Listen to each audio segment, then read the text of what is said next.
નમસ્કાર મિત્રો, બીઆર વરિયા ચેનલમાં તમારા બધાનું સ્વાગત છે કે જ્યાં તમને મળે છે સ્પર્ધાત્મક પરીક્ષા લગતા અગત્યના વિડીયો, અગત્યની માહિતી અને તમામ સરકારી ભરતીના ન્યૂઝ. તો મિત્રો, સન્ડે કોમેન્ટ બોક્સના 133મા એપિસોડમાં તમારા બધાનું હાર્દિક સ્વાગત કરું છું કે જ્યાં તમે પૂછેલા સવાલના જવાબ છે આ વિડીયોમાં આપવાની ટ્રાય કરીશ. તો મિત્રો, સમય નથી બગાડતા, સીધા જોઈએ છીએ કેવા સવાલ છે અને કેવા જવાબ મળે. ત્યારબાદ નેક્સ્ટ સવાલ છે એ રીતા જોશી લખે છે કે હાલમાં લેવાયેલી ટેટ 1 અને ટેટ 2ની ભરતી ક્યારે આવશે? તો જો હાલની ભરતી પણ હજી પૂરી થઈ નથી, સમજો બરોબર. હાલની જે ભરતી એટલે કે 2400ની જે ભરતી ચાલુ છે, વિદ્યા સહાયક ભરતી, એના જે કંઈ પણ છે આગળના રાઉન્ડ પડવાના બાકી છે, જિલ્લા પસંદગી બાકી છે, તાલુકા પસંદગી, બધી પ્રોસેસ બાકી છે. બદલીને કારણે બધી વસ્તુ અટકી ગયેલી છે. એટલે હાલ પૂરતી તો આ ભરતી તો પેલા પૂરી થઈ જવા દો, પછી જ ખ્યાલ આવે નવી ભરતી ક્યારે આવશે. કેમ કે આમી નવી ભરતી આવતા બી સમય લાગે છે. આપણે બધા જાણીએ છીએ મુજબ ઘણી વખત રજૂઆતો થાય છે, વારંવાર રજૂઆતો થાય છે, ત્યારબાદ ભરતી આવતી હોય છે. અને ભરતી મોટાભાગે છે મહેકમને આધારે આવતી હોય છે. મહેકમ કેટલું છે, કેટલું નથી, ભરતી કરવાપાત્ર છે, ભરતીની મંજૂરી છે, આવી બધી ડિટેલ પર આધાર રાખતો હોય છે. ત્યારબાદ ભરતીની પ્રોસેસ થતી હોય છે, ભરતીની જાહેરાત આવતી હોય છે. એટલે હાલ પૂરતી કહેવું મુશ્કેલ છે કે કેટલા સમય પછી આવશે. વેટ એન્ડ વોચ કરવો સિવાય આપણી પાસે કોઈ ઓપ્શન છે નહીં. ત્યારબાદ આગળનો સવાલ છે, બરાડ ભેંસી લખે છે કે સર, વિદ્યા સહાયક ભરતીનો પહેલો રાઉન્ડ ક્યારે આવશે? તો મેં અગાઉ જમણા કીધું એ મુજબ છે, વિદ્યા સહાયક ભરતીના રાઉન્ડ બાબતે છે જે કાંઈ પણ વસ્તુ અટકેલી હતી, બદલીને કારણે અટકેલી હતી, બદલીના નવા નિયમો પણ જાહેર થઈ ગયા છે અને બદલીના કેમ્પ માટેની તારીખો પણ જાહેર થઈ ગઈ છે, જે ઓલમોસ્ટ 1 મહિનો જેટલા સમયનો છે. પણ એના માટે પણ રજૂઆતો થાય છે કે બદલી કેમ્પનો જે સમયગાળો છે ઘટાડવામાં આવે, જેથી ઝડપથી બદલી કેમ્પ કાર્યવાહી જે કાંઈ પણ છે પૂરી થાય. અને આશા રાખો કે બદલી કેમ્પ છે ઝડપથી પૂરા થાય, એના પછી જ વિદ્યા સહાયક ભરતીના રાઉન્ડ આવવાની ન્યૂઝ અપડેટ મળેલી હતી. એટલા માટે કહું છું કે બદલીની કેમ્પની પ્રોસેસ જે કાંઈ પણ છે પૂરી થશે, ત્યારબાદ જ તમારી જે કાંઈ પણ છે ભરતી પ્રક્રિયા એ આગળ આવવાની શક્યતા રહેલી છે. ત્યારબાદ આગળનો સવાલ છે, ભૂમિકા ગઢવી લખે છે કે ગ્રાન્ટેડ જૂના ટીચરની ભરતીની પ્રોસેસ ડિટેલ્સમાં કહીજો. તો જો આઈ થિંક આના વિશે છે ને મેં એક વિડીયો લગભગ બનાવેલો છે, શાયદ તમે ચેનલ પર જશો અને જોશો તો કદાચ મળી જશે. છતાં બી ટૂંકમાં કહી દો તો જૂના ટીચરની ભરતી એટલે ગ્રાન્ટેડમાં એક પ્રકારે છે બદલીની પ્રોસેસ આ રહેતી હોય છે. કઈ રીતે? તો કે તમારે ગ્રાન્ટેડની અંદર છે એ સળંગ 7 કે 10 વર્ષનો છે અનુભવ થયેલો હોવો જોઈએ. જ્યારે જૂના ભરતી આની એક પ્રકારની ભરતી આવતી હોય છે, ભરતીની જાહેરાત આવતી હોય છે, જૂના શિક્ષકની ભરતી એ પ્રકારે જાહેરાત આવતી હોય છે. એમાં જે શિક્ષકોને 7 વર્ષ અથવા તો 10 વર્ષ બંનેમાંથી એક ક્રાઇટેરિયા છે, મને એક્ઝેક્ટ યાદ નથી વર્ષ, એટલે હું શ્યોર નથી કહી શકતો, પણ 7 વર્ષ કે 10 વર્ષનો તમારી પાસે અનુભવ હોવો જોઈએ. અને એના પછી તમારે છે એમાં એપ્લાય કરવાનું થતું હોય છે. અને તમારા મનપસંદ તમને કોઈ જગ્યા મળે છે તો એ તમે ભરતીમાં સિલેક્ટ કરી શકો છો. તમારી જોબ કન્ટિન્યુ રહે છે, કોઈ વચ્ચે ગેપ પડતો નથી. એટલે એક પ્રકારે જોઈએ તો ગ્રાન્ટેડમાં આ એક બદલીની પ્રોસેસ રહેતી હોય છે. પણ એના માટે ક્રાઇટેરિયા કેટલો પ્રકારનો છે, 7 વર્ષ કે 10 વર્ષ બંનેમાંથી એક છે, શ્યોર નથી. એટલે ખાસ મતલબ કોઈને ખબર હોય, કોઈને માહિતી હોય તો નીચે કોમેન્ટ કરી દેજો, જેથી ખબર પડે કે 7 વર્ષ છે કે 10 વર્ષ છે. પણ આ રીતે જૂના શિક્ષકની બદલી ભરતી જે કાંઈ પણ છે એ આવતી હોય છે. ત્યારબાદ આગળનો સવાલ છે એ ચેતનાબા માણિયા લખે છે કે TAT men's exam date postponed થશે. તો જો આના વિશે પણ છે ને મેં લાસ્ટ સન્ડે કોમેન્ટ બોક્સના વિડીયોમાં આઈ થિંક વાત કરેલી હતી કે પોસિબિલિટી છે.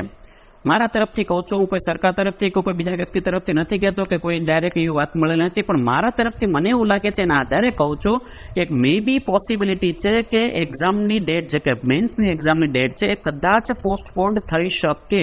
કેમ કે 4 તારીખ આઈ થિંક હા પરીક્ષા છે, અને ત્યારબાદ મેન્સની એક્ઝામ 18 તારીખે છે. તો વચ્ચેના 14 દિવસની અંદર તે પેપર તપાસી લેવા, માર્ક્સ અપલોડ કરવા છે, પ્રોવિઝનલ આન્સર કી મૂકવી છે, ફાઇનલ આન્સર કી મૂકવી છે, એના પછીની બીજી જે કંઈ પણ પ્રોસેસ કરવાની થતી હોય છે એ બધું કરવું છે. મેન્સ માટેના કોલ લેટર માટે એલિજિબલ કરવા માટે કેન્ડિડેટનું તૈયાર કરવું છે. આ બધી પ્રોસેસ ઘણી બધો સમય માંગી લેતો હોય એવું લાગે છે. એટલા માટે પોસિબિલિટી છે કે થોડીક પોસ્ટપોન થવાની શક્યતા છે. પછી તો ભાઈ સરકારે ફાસ્ટ ટ્રેક ઉપર બધી વસ્તુ કરવી હોય તો પોસિબિલિટી છે કે 18 તારીખે લેવાય પણ જાય. એટલે કાંઈ અત્યારે હાલ પૂરતી તો કહી શકાય એમ છે નહીં કે પોસ્ટપોન થશે કે નહીં, પણ તારીખ જોતા લાગે છે કે શક્યતા છે કે પોસ્ટપોન થશે. પછી તો આગળના સમયમાં જ આ બાબતે ખ્યાલ આવે. ત્યારબાદ આગળનો સવાલ છે એ જયેશભાઈ લખે છે કે હમણાં જે ટાટ પરીક્ષા લેવામાં આવશે એનું મેરિટ કઈ રીતે બનશે? પ્રિલિમ પ્લસ મેન કે પછી ફક્ત મેનના માર્ક આધારે?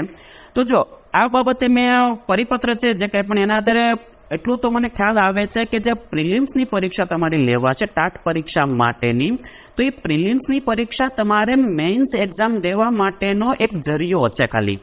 મતલબ સમજો કે પ્રિલિમ્સ તમે એક્ઝામ આપશો, એમાં તમારું સારું મેરિટ બનશે, કટ ઓફમાં તમે આવશો તો તમે મેન્સ આપી શકશો, અને મેન્સમાં તમે પાસ થશો તો મેન્સના માર્ક્સ અને તમારા જે કંઈ પણ ક્વોલિફિકેશનના માર્ક્સ છે એના આધારે તમારું મેરિટ બનશે એવું મને લાગે છે.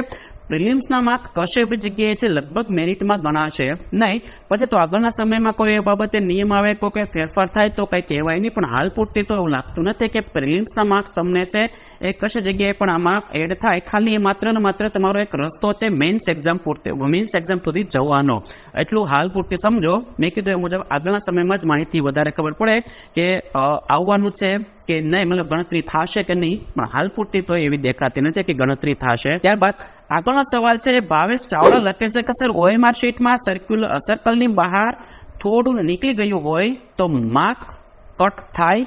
તો જો કોમ્પ્યુટર ઉપર છે એ માર્ક્સ મતલબ જે કંઈ પણ તમારી શીટ છે એ ચેક થતી હોય છે, એટલે એ બાબતે શોર ન કહી શકાય કે માર્ક્સ કટ થશે કે નહીં થાય, પણ મામૂલી થોડુંક અમતું કદાચ ગયું હોય તો એટલું બધું કંઈ તફાવત બનતો નથી. વધારે પડતું કદાચ નીકળી જતું હોય તો પોસિબિલિટી છે કે માર્ક્સ કટ થાય, એ વસ્તુ તમારી છે એ કટ થાય એવું બની શકે, પણ હાલ પૂરતી તો જોવા જઈને તો જાજુ એમાં કોઈ વાંધો આવતો હોતો લાગતો નથી, મામૂલી હોય તો કોઈ ફરક પડે નહીં. ત્યારબાદ આગળનો સવાલ છે, સંજય ઠાકોર લખે છે કે માધ્યમિક અને ઉમાં પ્રવાસી શિક્ષક પણ ટાટ પાસ ફરજિયાત થશે, એન્ડ પ્રવાસી શિક્ષકમાં પગાર વધારો થશે? Please answer. તો જે બંને પ્રકારનો સવાલ છે, બંને પ્રકારના સવાલમાં છે ને એક જ કહી શકો કે પ્રવાસી શિક્ષકના પગારમાં વધારો થશે. એ બાબતે હમણાં જ છે ન્યૂઝ કટિંગ આવેલા છે, ન્યૂઝ પર થયેલા છે કે કદાચ ફરી પ્રવાસી શિક્ષકના પગારમાં વેતન જે કંઈ પણ છે એમાં વધારો થવાની શક્યતા રહેલી છે. અને માધ્યમિક ઉચ્ચતર માધ્યમિકની વાત કરવામાં આવે પ્રવાસી શિક્ષકની, તો એના માટે ટાટ પરીક્ષાવાળા જે ઉમેદવારો હોય છે એમને પહેલી પ્રાધાન્ય આપતા હોય છે, પ્રથમ પસંદગી આપતા હોય છે. પ્રથમ પસંદગી આપ્યા બાદ જે ઉમેદવાર કદાચ નથી મળતા એવી સંજોગો બને છે તો કદાચ એ BEd-વાળા ઉમેદવારો લેતા હોય છે. આ પ્રકારની સિસ્ટમ હોય છે. એટલે ટાટ પાસ હોય તો તમારું મેરિટ જે કંઈ પણ છે ચાલુ બનતું હોય છે, એ પ્રોસેસમાં આગળ તમને વાંધો આવતો નથી. ત્યારબાદ છેલ્લો સવાલ છે એ મિતુલ ચૌધરી લખે છે કે સર BEd આઉટ સ્ટેટમાં કર્યું હોય તો સેકન્ડરીમાં જોબ મળશે? હા, મળે, કોઈ વાંધો હોતો નથી. હા, એક વસ્તુ છે કે રાજ્ય પરીક્ષા બહારની તમે કોઈ યુનિવર્સિટીમાંથી કોઈ કોર્સ કરેલો હોય છે તો એને લગતા જરૂરી પ્રમાણપત્રો તમારી પાસે રહેતા હોવા જોઈએ. ગઈ બંને ભરતીમાં જોઈ લેજો, ટાટ હમણાં માધ્યમિક ઉચ્ચતર માધ્યમિકની જે ભરતી થઈ અને હમણાં જે ટેટની ભરતી ચાલી રહી છે એના જે કંઈ પણ નોટિફિકેશન છે એમાં રાજ્ય પરીક્ષા બાદ કરેલા કોર્સ કરેલા ઉમેદવારોને કયા કયા પ્રમાણપત્રની જરૂર પડતી હોય છે એ પ્રમાણપત્ર બસ તમારી પાસે હોવા જોઈએ ભરતીના સમયે, ડોક્યુમેન્ટ વેરિફિકેશનના સમયે, તો તમને કોઈ જ વાંધો આવતો નથી. બધા ડોક્યુમેન્ટ ઓકે હોય તો કોઈ પ્રોબ્લેમ આવતો નથી. તો બસ મિત્રો, આ જ બધા સવાલ હતા આપણા આજના વિડીયોની અંદર. આશા રાખું છું કે સવાલ થકી જવાબ મળી ગયા છે. અને સોરી, આજના દિવસે ફેસ કેમ થઈ શક્યો નથી એટલે માટે આ પ્રકારનો વિડીયો તમને આપી રહ્યો છું. છતાં બી કોઈ સવાલના જવાબ તમને ન મળ્યા હોય અને કોઈ સવાલ રહી જતો હોય તો નીચે કોમેન્ટ કરી શકો છો, જવાબ આપવાની જરૂર ટ્રાય કરીશ. અને વિડીયો મિત્રો સારો લાગ્યો હોય તો વિડીયોને લાઈક કરજો, બીજા મિત્રો સુધી માહિતી પહોંચે માટે વિડીયોને શેર જરૂર કરી દેજો. અને આવી જ માહિતી માટે, આવા જ કન્ટેન્ટ માટે મારી ચેનલને સબસ્ક્રાઈબ કરવાનું ભૂલતા નહીં. અને નીચે આપેલી ટેલિગ્રામ ચેનલમાં જઈને ટેલિગ્રામમાં પણ જોડાઈ દેજો, ત્યાં પણ નાની નાની અપડેટ આપતો રહેતો હોઉં છું એટલા માટે. તો બસ મિત્રો, ત્યાં સુધી આવજો, ધન્યવાદ.